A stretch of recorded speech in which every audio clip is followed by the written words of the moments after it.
There we go. Perfect. Okay, so now we are ready with that. So thank you so much for coming to this Valentine's Day cooking demo. I am so excited to have you here. Our goal is to just help you come up with, show you how easy it could be to make a quick, pretty quick and delicious, healthy dinner for that special someone on Valentine's Day. So I'm so happy that you're going to be here. So our menu that we're going to work on, we have an appetizer of beet hummus, roasted beet hummus. We have a virgin raspberry mojito mocktail. I always say cocktail, and it's mocktail since it's virgin. Balsamic Dijon chicken, fried gnocchi with mushrooms, a grapefruit and avocado salad, and dark chocolate lava cakes. So we're going to go ahead and dive right into all of that. If you have any questions as we go throughout, I do have the chat up on my screen. You're welcome to type them in, or you can unmute yourself and just shout them out as we go. So we're going to start. First thing I'm going to do is preheat our oven to 400 degrees so that it's ready for my chicken and my gnocchi. The next thing we're going to do is start our beets. Now, these are roasted beets, but we're going to microwave roast them so that you don't have to prepare it ahead of time, because roasting beets takes like an hour or more in the oven, and then they would need to cool. So instead, we're going to roast them in the microwave.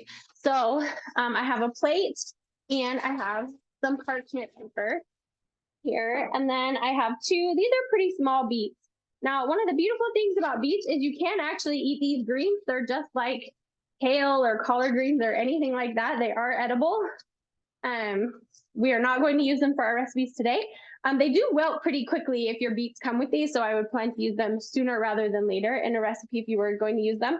But they're a great source of like vitamin K, and just fiber and all of those good things. So our beets here, we're going to, like anything like a potato or something like that, we're going to poke some little slits in it. And then we're going to wrap it up in this parchment paper. And you have to make sure it's microwave safe parchment paper. I haven't seen one that isn't microwave safe, but I guess there are some that are not. And then we're just going to kind of wrap these up the best that we can. This doesn't have to be like pretty. No one's going to see this. This is not your final presentation of your beets. But wrap them up tightly in the parchment, and then I'm putting them on a plate. So beets, if you've ever cooked with them before, like my hands are already getting, oh, sorry, this camera, a little bit purple, like my knife is purple. Anything they touch their dye is really potent, so they're going to be purple. So I'm just putting it on the plate in case it leaks any juices while I microwave it. They will roast in the microwave for anywhere from 5 to 10 minutes.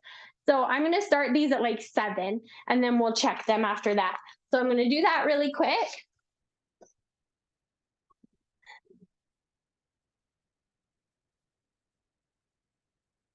Okay, so that started. Next, we're going to start the raspberry syrup for our raspberry virgin mojito mocktail.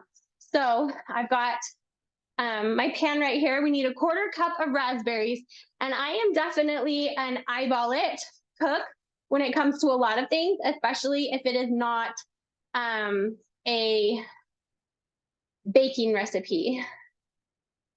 No, there we go. So I'm just going to kind of eyeball about 1/4 cup of raspberries into my small saucepan. I'm going to throw a couple extra in there for good measure.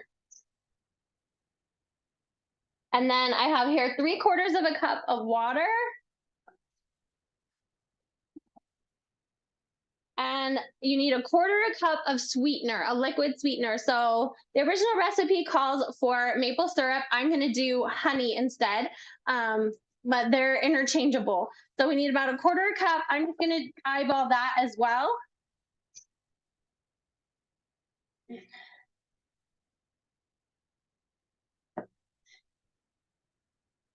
It's cold, so my honey is not very liquidy.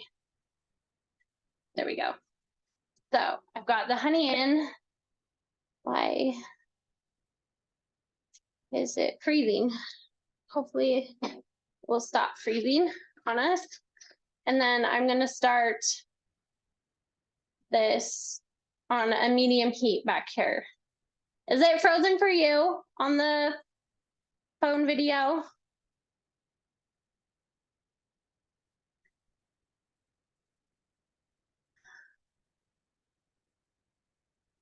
Trying to see.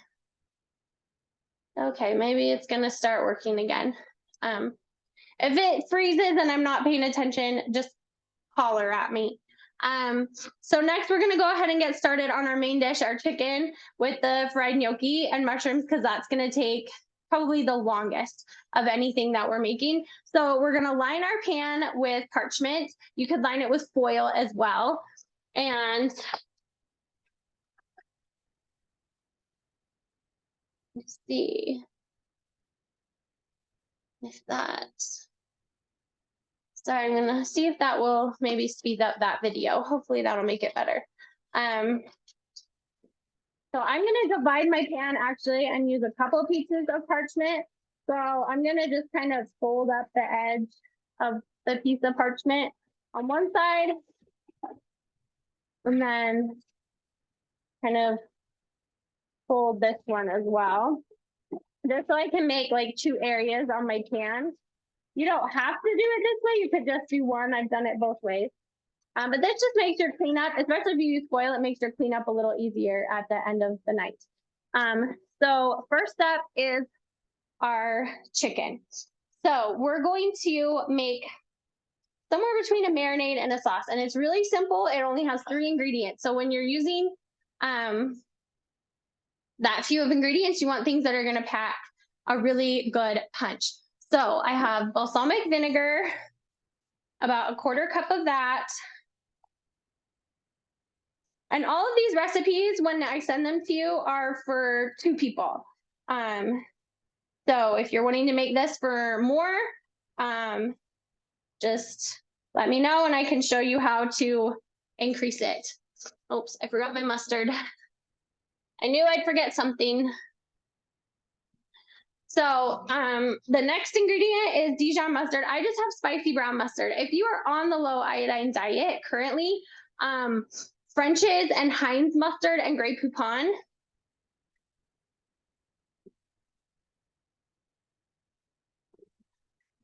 are all low iodine safe. They use non-iodized salt. I'm not on the low iodine diet right now, so the one I'm using right this very minute, this Great Value one, is not low iodine friendly, but you can use any just stronger than yellow mustard that you have. So it calls for about a teaspoon of that. Again, I'm an eyeball person, so about a teaspoon, and it goes, and about a teaspoon of oregano. Mix up my spices for a second. So there's that. Just gonna give that a little whiskeroo around. And then it calls for chicken breast. So you could marinate your chicken. If you wanted to whisk this up in the morning, marinate your chicken while you're at work during the day, you can, or you can just do it right before you cook it. A trick I like to do with chicken, especially because this pack of chicken breasts I got, they are all very large pieces of chicken. And I am notorious for not thawing my meat before I need it. I'll buy a lot of chicken and then I freeze it and then I forget to thaw it. So I like to butterfly it, and you can even butterfly things before you freeze them, and then they'll thaw so much faster as well. But this will help it cook faster. So you just kind of slice it down the middle, long ways like it's a hot dog bun. And you kind of have to go slowly so that it kind of peels away. But so you would just do that, and you can either leave it attached so that it kind of looks like a butterfly, like it is here, or you can go all the way through. For today, I'm going to go all the way through. Because as I'm making this tonight, my special someone is actually not here to eat this with me tonight. And so that would make an extra lot of chicken for just me. So I'm going to throw this knife out of the way. And then we're just going to, let me stop this microwave. We're just going to kind of dredge this in that balsamic sauce to get the flavors on it. Dun, dun, dun. Just let it drip a little. Over it goes. And then if you're doing 2 chicken breasts, you can leave them whole. They will just take a little bit longer to cook. And I want to keep it quick and easy. There are spots that didn't get the sauce, you can pour that over. So just that they're extra nice and seasoned. And then my number one tip for cooking meat is to get a good meat thermometer. Now you can get something like this for as little as like $10 to $15 that you just can stick in and check the temperature on your meat as you're cooking. So you would just stick this in, it gives you a digital temperature readout. I really like these. We've gone through several, and I'll drop a link once I wash my hands in the chat. This one, it plugs into a little, let me get my non-chicken hand. It plugs into this, and it shows me the temperature. This one actually will sync to my phone, and I can send an alert to my phone when it reaches the temperature I want. I'm not going to do that for tonight. I'll just keep an eye on it, but it's just nice to have it there. Because so many people think chicken is so dry or not very flavorful, or it can be tough. And it's really just we overcook chicken. So let me go wash my hands so that I don't get chicken juice everywhere.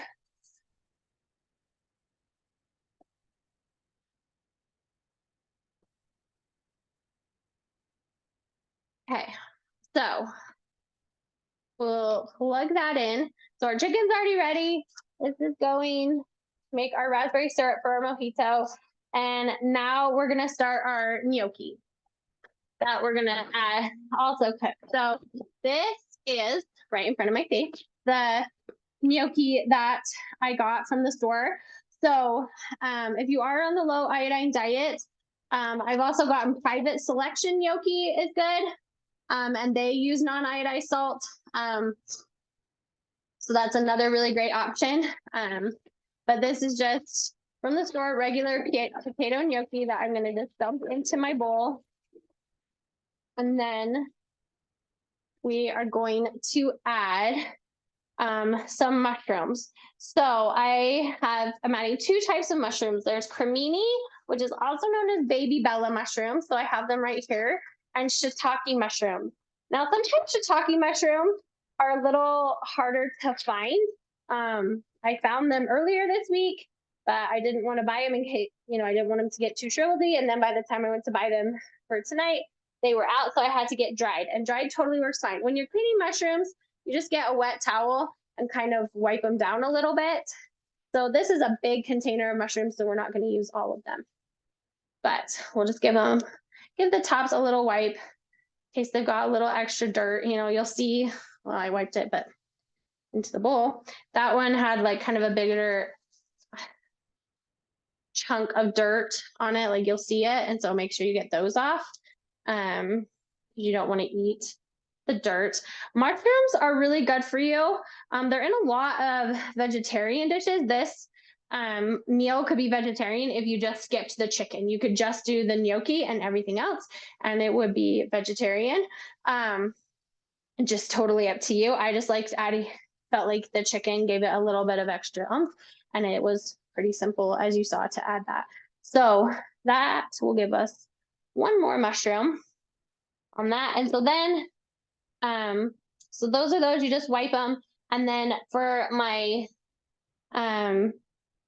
shiitakes, they were dehydrated, so I just put them in some water, and then they need more like a boiling water. So I'm just gonna nuke them for like a minute to get that extra heat in it, and then we'll drain the water, and then we can chop those up for the shiitakes.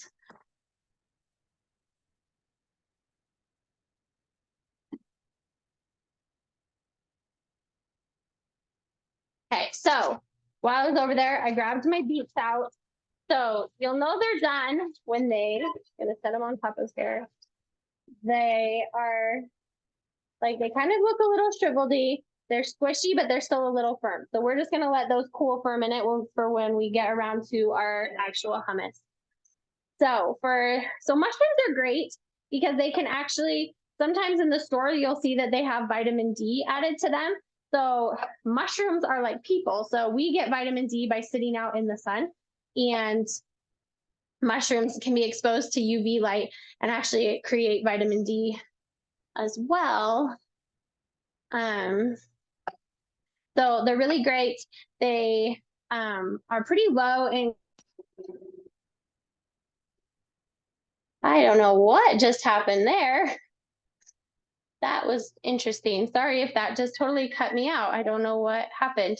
Um, but they're really high in antioxidants. They're high in potassium, which is an important part of, all of us don't generally get enough potassium. If you've ever heard of the DASH diet, which is a great way of just eating healthy, it focuses a lot on fruits and vegetables because we don't get enough potassium in our diet. So that can be really great. I'm just cutting these into about fourths. Let me grab those shiitakes out and drain them really quick.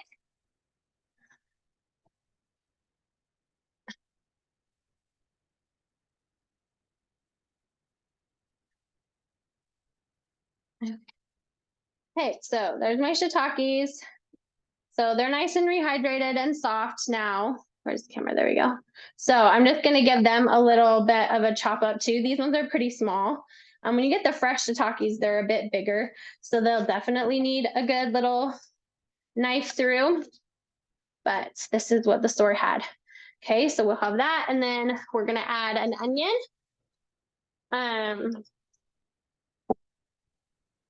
Doesn't want to come. So I'm going to do about half of this small onion. About half of an onion is good. So for cutting an onion, when you're cutting anything, you want to get it flat, right? So my favorite way to cut an onion is I cut off the top, I cut off the bottom, and then I cut it in half. And then I can just really easily get the peels off of the onion. And then when you're slicing, really important, I always tell my kids to chop with a bear claw. So then you're chopping your knuckles instead of the tips of your fingers, and then have a really good grip of holding your knife. And then we're just going to really thinly slice it. Keep your knife tip on the board, rock it back and forth. This gives you the best control. This one I'm going to cheat at the very end. Throw that. So throw that in my bowl. We need about a third a cup of olive oil. So again, I'm just gonna eyeball it because that's nice and easy. 2, 3. Get some salt and pepper. Again, use non-iodized salt if you're on the low iodine diet. I'm using right now, I have this Himalayan pink salt grinder, which would not be low iodine friendly if you're on the low iodine diet. So give that a little bit of a shake. And then we're just gonna toss this around with our fingers. You can obviously grab a spoon and just try to break up the gnocchi because it's like in that vacuum package, it gets kind of all stuck together so that it all gets nice and coated with the oil and some salt and pepper. And we're gonna put that on the other half of our sheet and spread it out fairly thin. So perfect, just like that. We're done with that bowl. You wipe my hand off really quick. And we're gonna season this with sage on top. Now, I was able to find, whoops, that's mint for our mojito. This is the sage. So I was able to find fresh sage. Sometimes you can't. So if you're not able to find fresh sage, you could definitely use dried. I would just use less, especially if, like what I have for sage is this, it's like powdered or ground sage.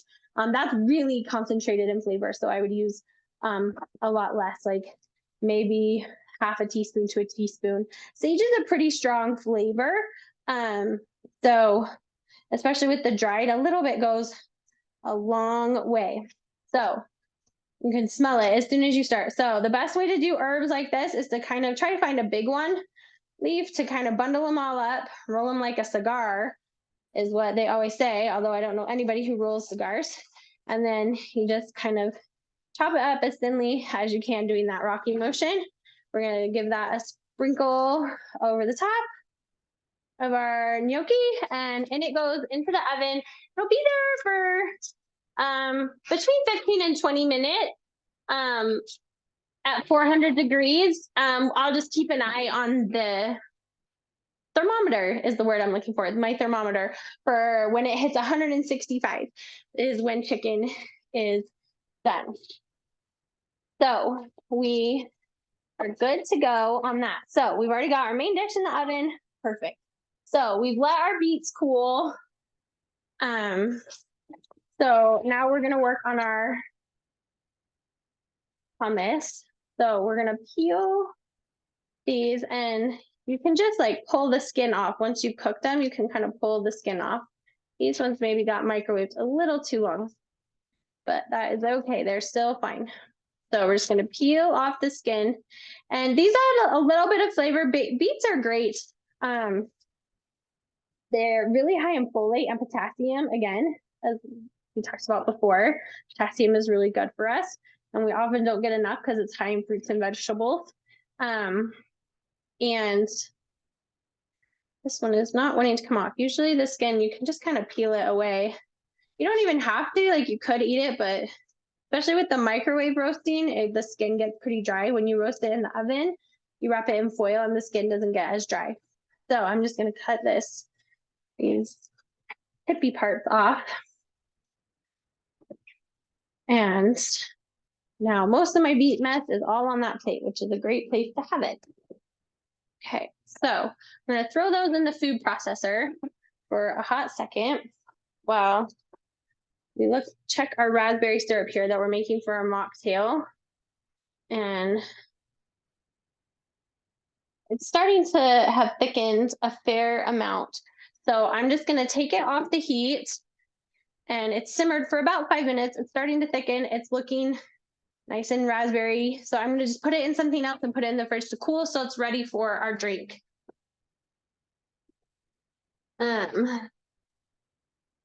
So that's another thing ready to go. So now we're gonna work on our hummus. Let me pull over the food processor so you can see I just needed it out of the way for a minute. Maybe. There we go. Let me slide this back a little bit so you can see it a little bit better. Maybe. Come on. There we go. Okay, so we have our beets that are in here, our food processor. We're gonna add a can of rinsed and drained chickpeas. They're a great source of protein and fiber. So this is a great fun hummus for the holiday just because of the color. It adds a lot of fun for the holiday with the beets in there.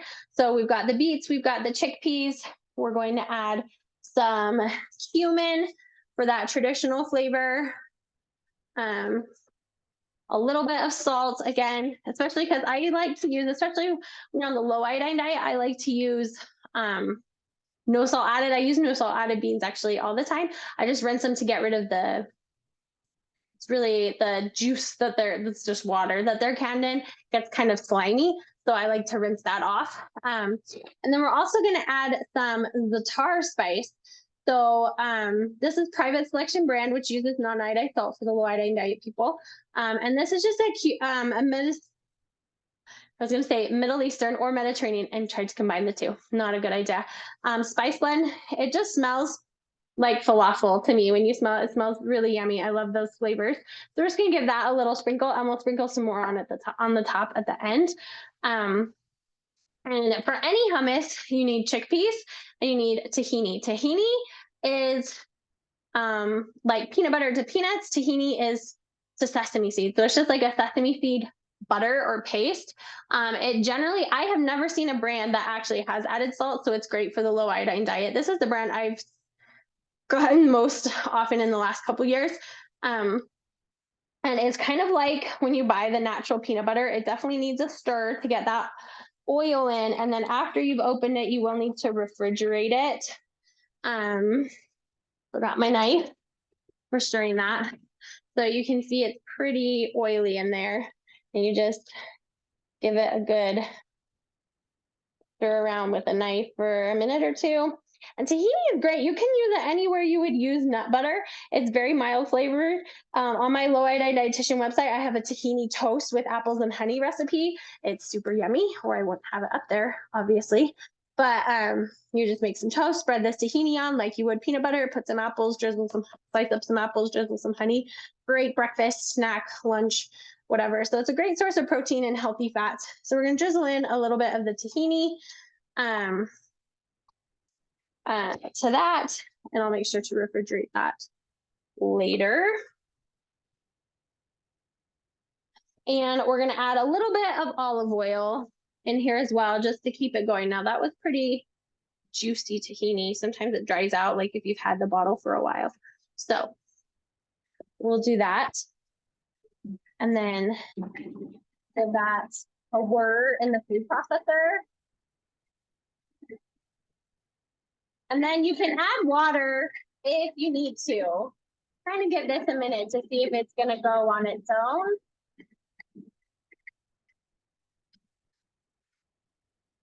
This one's looking a little bit dry.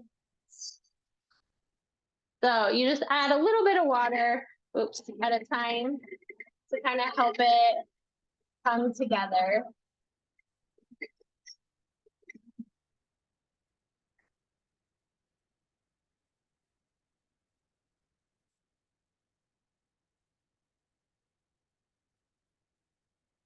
And yeah, okay. There's just a lump in there and I couldn't tell if it was, oh, there's some that stuck up on the side. One more little zhuzh in here, maybe. And it's such a pretty color because of the beet. So we'll just get our little scraper here, put this in our dish. And this is a great appetizer. Serve it with some crackers or some tortilla chips, pita bread. Matzah crackers are great for the low iodine diet, or some fresh veggies, some chopped up carrots and celery. Normally when I'm cooking, like I will often be chopping up carrots and celery for my family for during the week, like for lunches or snacks or different things like that, because I'm waiting for things to cook. So it's another great way to use your time. So here we already have done our beautiful red roasted beet hummus. So yummy. So there's one. We're already done with one thing. Isn't that great? Okay, while our chicken's actually cooking pretty quickly, so I'm going to go ahead and turn the oven down to 350 because that's what we needed that for our dessert in just a second. So we're going to go ahead and do that. So we're going to go ahead and start our dessert so it can get baking. And so we're making dark chocolate lava cakes. Dark chocolate is great because it doesn't have dairy in it, so it's great for the low iodine diet, and it's just yummy anyway.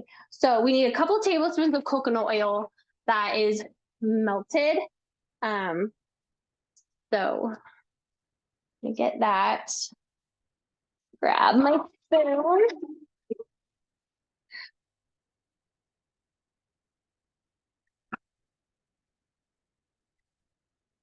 It's already a little bit melty. So if you were to make something like this, so coconut oil, what's the deal with coconut oil? People are always asking me, what's the deal with coconut oil? So coconut oil is a plant saturated fat. Does that make it better for you than butter? Maybe. So we used to say you should stay away from saturated fat. So I'm just putting this on the burner where I had the mojito syrup because it'll melt it down enough for me in just a second with the residual heat rather than me taking it over to the microwave. We used to say to stay away from all saturated fat because it was bad for your heart. Now people are science beginning to show that maybe that isn't the best idea. We just want to try to stick to natural foods. So coconut oil, kind of like, or avocado oil, or extra virgin olive oil, fruit oils, or even animal fats, and getting away so much from the vegetable oils that aren't really natural to our diet. There we go. So this guy's mostly melted. We'll just let these last couple chunks dissolve down a little bit. Okay, so we're also going to add into this, and now I am going to measure because this is baking, it matters a little bit more.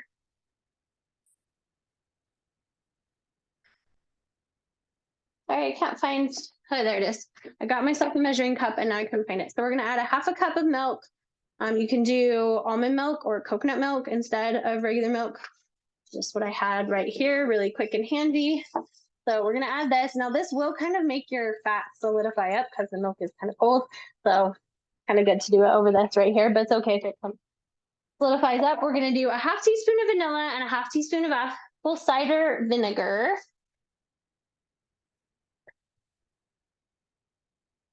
vanilla I do just eyeball because I'm lazy that way. And my half teaspoon of apple cider vinegar. And this is just going to be our leaven. This is going to activate that baking soda. It's going to be our acid. And then we're going to add our dry ingredients. So we need a half a cup of flour. And I grabbed the sugar instead. Okay, we need it in a second. So we need a half a cup of flour.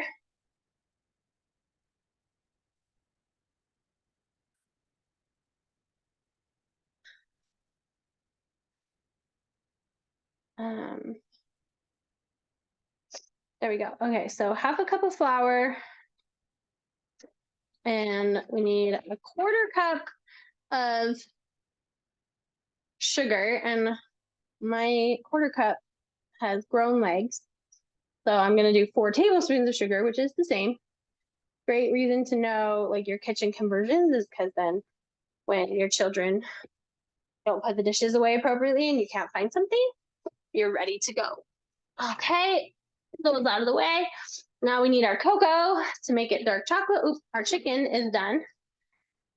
Oh, I got a big steam in my face. So I'm going to go ahead and grab the chicken out. And the gnocchi and mushrooms could go just a few minutes longer. So we're going to let them go ahead and go. And I'm going to pull the chicken out. And I'll go ahead and put it on a plate. So there's our chicken. Nice and balsamic-y and delicious.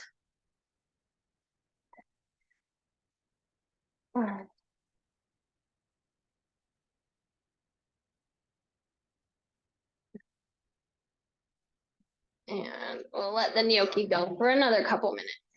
There. Running out of space. Hopefully that doesn't clatter, make a loud noise on us in a second. Okay, so we got that. We're doing our cocoa powder. Now this is this black cocoa powder that someone gifted me that I'm using. You can use regular cocoa powder. This is just a dark chocolate, so it'll make it really dark. It's kind of an intense flavor. There's still dark chocolate, even if you just use regular cocoa powder. So 2 tablespoons of that. The downside of this black cocoa is it's much messier than regular cocoa powder. I'm always like, there's black everywhere anytime I use it for quite a while, actually. Okay, so we're gonna kind of stir those together. We need to add a little bit of salt. So there's a pinch of salt. We need a half teaspoon of baking powder and an 1/8 teaspoon of baking soda. So I'm gonna add that in. Not finish that baking powder off. And 1/8 teaspoon I don't have. I'm just gonna do about 1/4 of a half teaspoon and call it good. So we're gonna do those. Mix them up together. Gonna make a batter in 2 shapes. Once I get the flour that's sticking.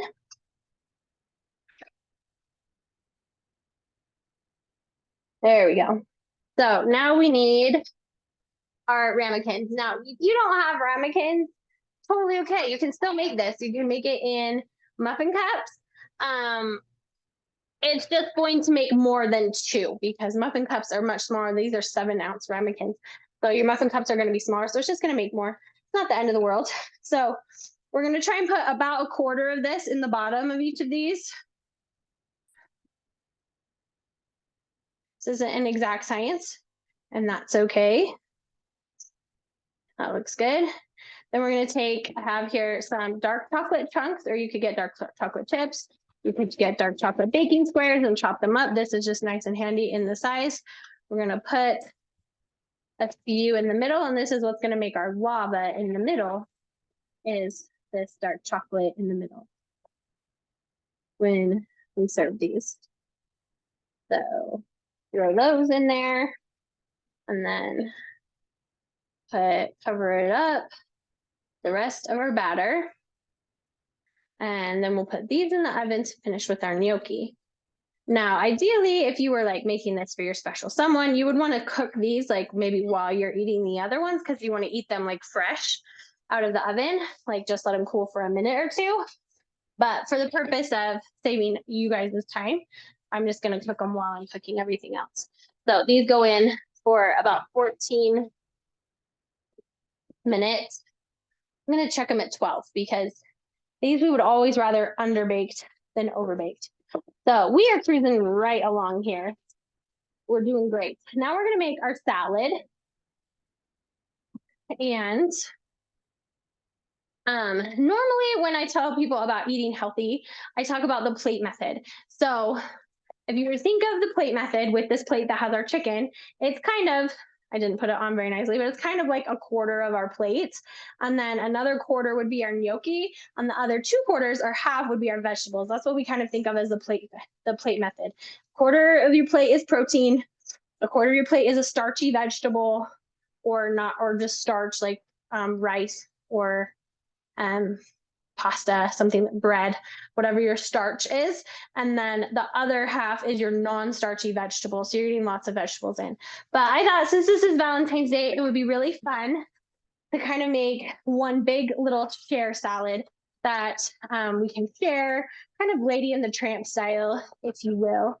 So a lot of people say they don't love salad. I have a kid that doesn't like salad. Turns out she actually just doesn't like salad dressing, or maybe we haven't found a salad dressing she likes. She's fine with salad. I don't know how she eats salad without dressing, but she does. A lot of salad is just finding out what suits you. So I happen to really like soft lettuces, like spinach and baby arugula and spring mix, which is what I'm using. Some people prefer the heartier lettuces like radicchio or romaine or something like that. Whatever floats your boat is great. Get the lettuce that you like. Experiment. Fruit is really good on salad. We're going to put some fruit on our salad. Different dressings can be really good on salad. I'm going to throw this rest of the chicken that I'm not cooking in my fridge so it doesn't get yucky. Just find the lettuce that works for you. So we're going to start with our grapefruit. And I'm going to show you how to supreme citrus. Now is a great time of year for citrus. Now is when citrus is actually in season. So it's a great time of year to buy citrus.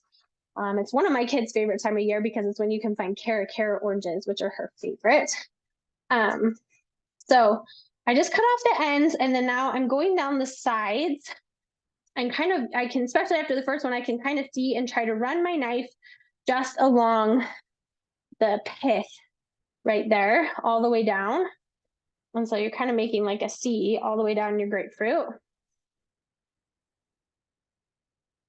And here's a trick if you think you don't like grapefruit. So I did not know, how we all have those things of like how we grew up and that's just how we grew up, like that was normal to us, so we think that's normal to everyone. So when we had grapefruit growing up, my mom put salt on it rather than sugar, and it wasn't until I went to college that people were like, that's weird, why would you put salt on grapefruit, you put sugar on grapefruit. And I actually, maybe just how I was raised, but I feel like the sugar, all you taste is the sugar, it doesn't really actually bring out the sweetness in the grapefruit, and the salt does. I feel like brings out the sweetness in the grapefruit better. So what I'm doing to supreme, so you find the membrane here. You can kind of see the lines of the membrane. And you're going to try and run your knife as close to it as you can, and then as close to it on the other one. And then you slide it out. I didn't get very good at the top of that one. There we go. And now you have perfect slices of citrus that don't have any of the chewy membrane around it. I would not do this on a regular basis because it's a little bit time consuming, but it does make for a pretty presentation in a salad. So we're going to just keep going around. And once you've done the first one, I find it easier to do the one on the side that hasn't been cut. So like this one where it has been cut, it's really hard to cut that one. So I prefer to cut on the other side where there's more of a barrier. And then I can just kind of do this one and slide it out. Is what I find to be easier. Oh, that one broke on me. Stinker. So takes a little bit of practice, even if they don't look perfect. It's still pretty. Okay, that one's just a mess, so we're gonna take him off. He was too little. Sometimes the sections are really little and it's hard to supreme them. If you have like a really little wedge, there's several really little wedges right there, and I'm not gonna mess with them. So just as much of the grapefruit as you think is good. I'm gonna do 2 more slices here. You know, it kind of depends on the size of your grapefruit. And then you're not gonna throw away the rest of it. Oops, there's a big old seed in that fella. Get you out. That's another great reason to do this, is you can get the seeds out. Comfortdiddles on you. Okay, so I'm gonna throw that in our bowl to make our dressing in just a hot second. And now we're gonna add our avocado, which is right here. Avocados are great. So avocados are really high in monounsaturated fat. I know people who are like, I don't need avocados because they're fattening, and it's like, it's a good kind of fat for you. So they've actually done studies where they've shown people, they've given people like the exact same diet to eat. And then the only difference was they added an avocado to the diet. I'll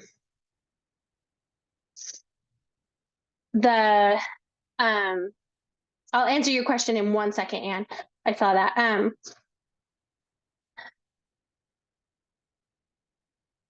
But they actually, so they would have actually had more calories if they had the avocado, and they actually had a lot better health markers in their blood at the end of the study from eating avocado. So it's the same as is in olive oil, so it's really good for you. So grapefruit and levothyroxine, great comment there.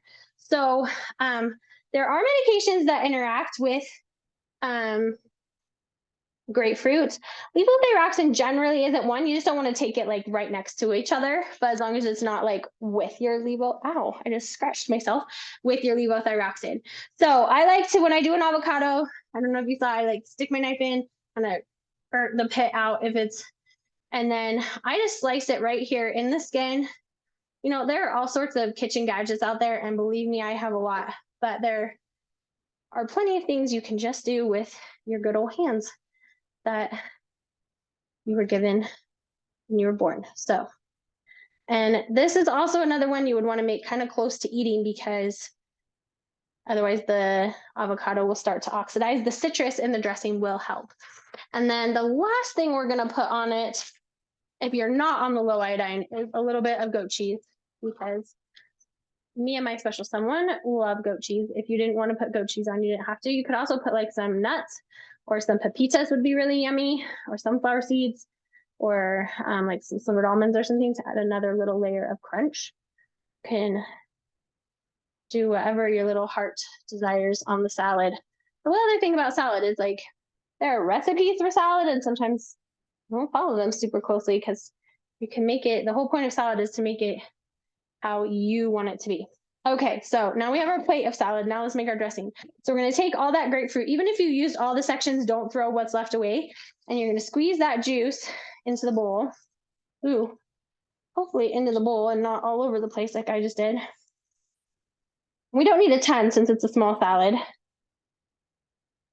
And we are going to add a little bit of salt. Sticking a little bit of pepper and a little bit of honey, like a teaspoon or so, a little bit. And then we're just going to whisk in some olive oil till it kind of comes together and looks good. It's about the same amount of olive oil as to juice. So it's kind of however much juice you got. And then just whisk, because you don't have an emulsifier in here to keep it together. So this will separate. So you could make this dressing ahead of time. Just know you're going to have to mix it up again. And then you can just drizzle that over your salad. And there you have your salad. So we've got our chicken, we've got our salad, our gnocchi should almost be done. So the last thing we have to make is our mojito. So I'm going to make it in my pitcher here so that we can have lots. And where did I hide my mint from myself? Here we go. So you need mint. and lime. You can do fresh lime or just lime juice. I'm just doing lime juice today. It would be really fun to do fresh limes because then you could cut one and put it on. You can cut up the wedges and do this next step with the wedges, or just juice, and then you could save some of the wedges to put on your edge of your goblets. So some fresh mint in there. Just sad. I hate when I have to buy mint because I have wild mint that grows in my yard and I use it all the time in the summer, but it's frozen right now. And it keeps away bugs, but it is pretty wild stuff. Like it will take over your yard if you let it. So you have to try not to let it. So add some lime juice or just chop up a lime. And now we're going to muddle it. I just use the back of a wooden spoon. And we just really want to like get all those flavors going from the mint, kind of breaking it up. This is kind of in place of chopping it. We're just releasing the oils. And you'll really smell it starting to come out.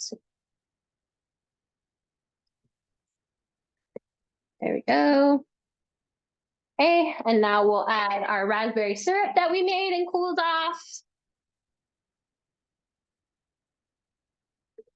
Add that in there. Gonna add a little bit of ice just so it's extra cold.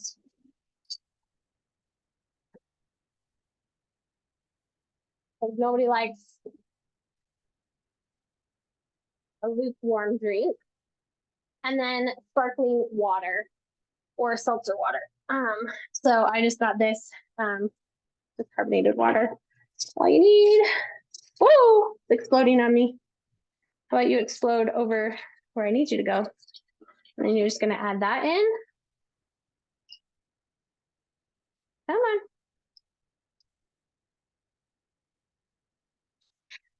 And there you have your virgin raspberry mojito. Where's my muddler spoon? Just give it a little stir around. And then grab a fancy cup.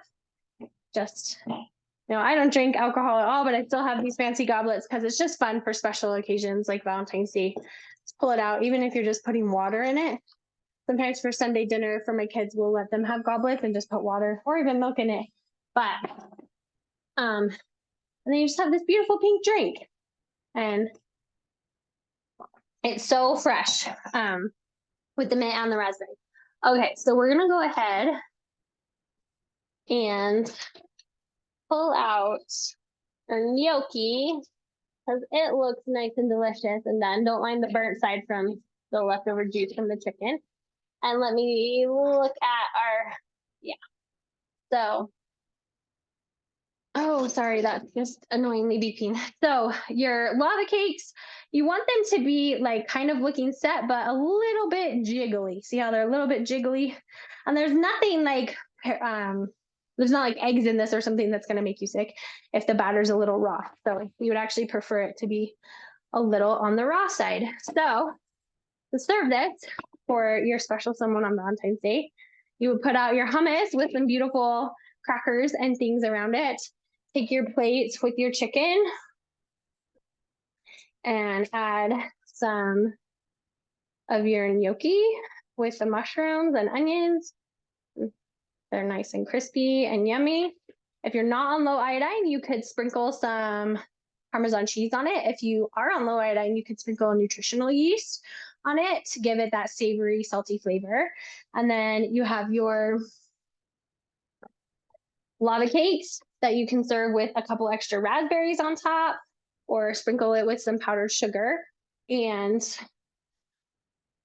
I usually serve these in the ramekin, but you could serve it on its own plate. It just will like break apart pretty quick once you do that. Your brain is not functioning anymore. There we go. So you'd want to let it sit for maybe a couple more minutes than I did, but you can kind of just put a knife or a fork around the outside. We'll see if this will flip out. Sometimes they flip out. If you're doing it in muffin cups, obviously you'll want to flip them. But if you're doing them in ramekins, one of the beauties of doing it in ramekins is you don't have to. So yeah, so it kind of bursts when you open it, but it's still pretty, and you could put your raspberries and powdered sugar over the top, but you can see your molten chocolate delicious center in there. So I will, let me drop my links in here. So I'm going to end my overhead view here and just come back to me. So if you have any questions, please feel free to shoot them to me, or you can unmute or put them in the chat while I find where my links hid while I had that open.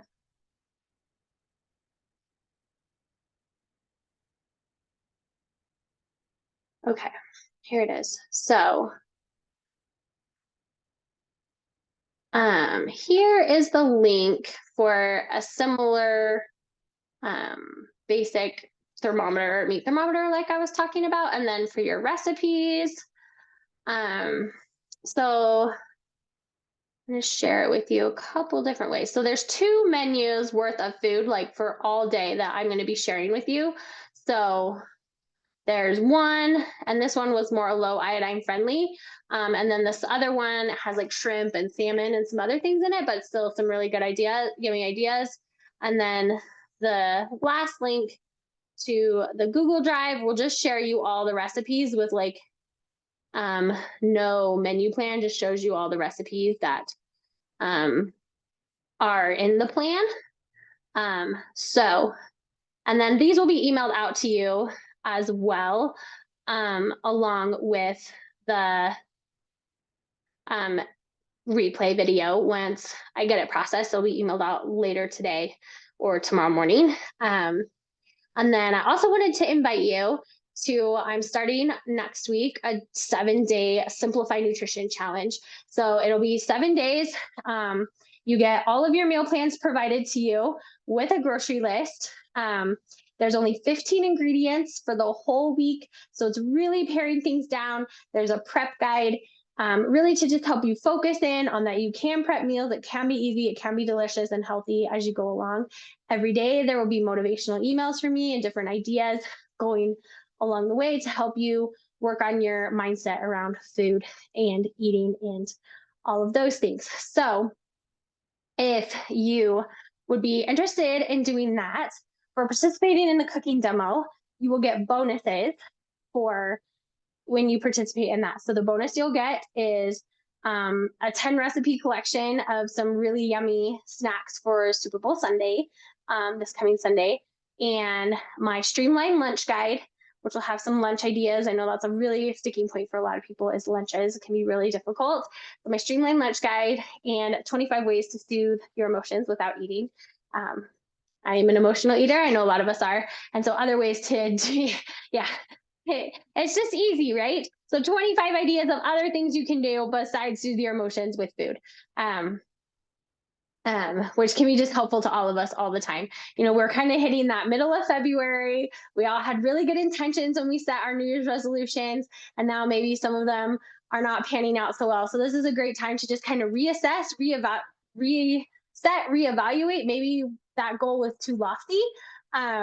You know, I did a training recently in my Facebook group about like remembering that when you set a New Year's resolution, it's a new year resolution. You do not have to meet that goal within a week, right? So one of my New Year's resolutions is to exercise 6 days a week. And I am really struggling with that right now. And you know what? That's okay. I have a whole year to work on that habit, and I have the intention to do it. And so it's okay. I'm getting better. By having that goal, I'm still exercising more than I would be if I hadn't set that goal. And so one thing, you know, so important to keep that in mind as we reassess and reevaluate. Maybe the goal we made isn't a good one for us, and we need to reevaluate to something else. So I will be dropping a link for that challenge in. This is a paid challenge, but it's just $14, so $2 a day for the recipes and the motivational emails that you'll be getting. So I will grab the link to drop in the chat for that. Why did all my windows hide from me while I was doing this. Here we go.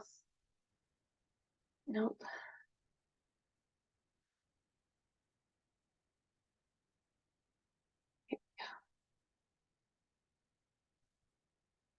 There we go. Okay, so here is our link if you want to join the challenge, and that will be in the emails as well. So, I really appreciate you guys being here with me. This was really fun to cook with all of you. And I hope you had a good time and enjoy the recipes. I hope you found something that you want to make for that special someone, or that special someone can be you. One of my favorite Valentine's traditions is my best friend and I in college, neither of us were dating anyone. And we felt like we were the only people alone on Valentine's Day. So we started taking each other out for Valentine's Day, and we'd go out for a really nice dinner and go to the opera or the ballet or go on a date that we would really want to go to. And my boy probably wouldn't want to go on us with us anyway. And we'd go shopping, and it kind of became our Valentine's tradition, even when we didn't even live in the same state. Um, we would get together around Valentine's Day when it would work. Kind of helps that it's near President's Day weekend a lot in the US. So can get together and have our little, before Galentine's Day was a thing, we did Galentine's Day, I guess is the point of that. But, show yourself some love on Valentine's Day as well. So if anybody has any questions, now's your chance to shout them out. If not, I will see you guys later. And thanks so much for joining me. Have a great night.